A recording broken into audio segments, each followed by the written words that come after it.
सरदार सिंह जी हमारे वरिष्ठ नेता हैं और एनएसयूआई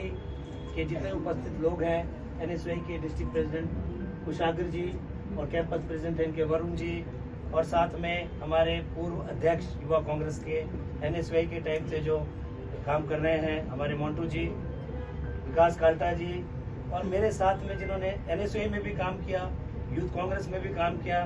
तब से लेकर अब तक जो साथ चले हमारे साथी शमशेर जी, भाई पूर्व अध्यक्ष हैं, और भाई साहब देखो कल राजगढ़ से चलकर आए हैं, तो मैं आपको भी धन्यवाद करता हूँ। पूरा विश्वास है कि जैसे पिछले 3 दफा से कांग्रेस सोलन चुनाव क्षेत्र के अंदर लगातार जीत दर्ज कर रही है, अगर इतने युवा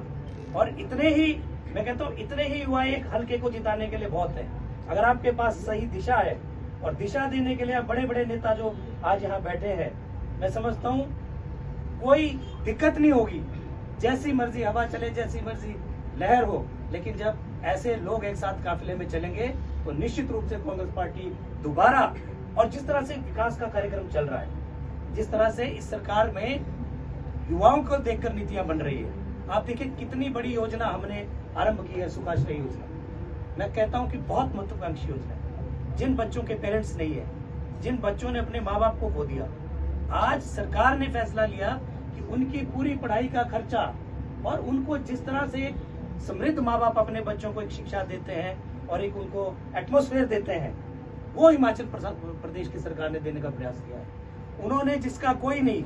उसकी सरकार, और एक अनाथ बच्चे को चिल्ड्रन ऑफ द स्टेट की जो उपाधि दी है, मैं समझता हूँ इस तरह की बहुत सारी योजनाएं सरकार चला रही है,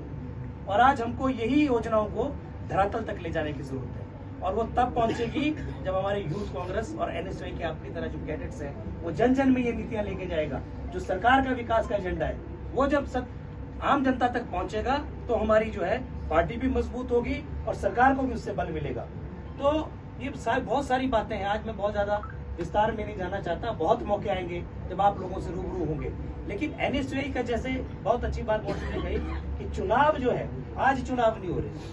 और एक चुनाव एक एजेंडा होता था आपको लोग इकट्ठे करने का, आपको एनएसयूआई की लीडरशिप निकल जाती थी, जो जिनको आप चुनाव लड़ाते थे वो एक लीडरशिप के तौर में एस्टेब्लिश हो जाती थी। विक्रमादित्य सिंह जी हैं, उप मुख्यमंत्री हैं, एनएसयूआई के लोगों को भी हर स्टूडेंट्स की छात्र हितों की मांग लेकर सरकार के सामने रखना चाहिए। मैं आपको उदाहरण देता हूँ, जैसे भारतीय जनता पार्टी की सरकार होती है तो विद्यार्थी परिषद के कितने बड़े बड़े डेलीगेशन ओवर में जाते हैं, सचिवालय में जाते हैं, छात्र हित की मांगों को लेकर जो है ज्ञापन देते हैं। तो मैं आपसे भी चाहूंगा कि आपको जो लगता है, जो आपके कॉलेज का नहीं, जो कि राज्य स्तर की जो बातें हैं, जो इश्यूज राज्य स्तर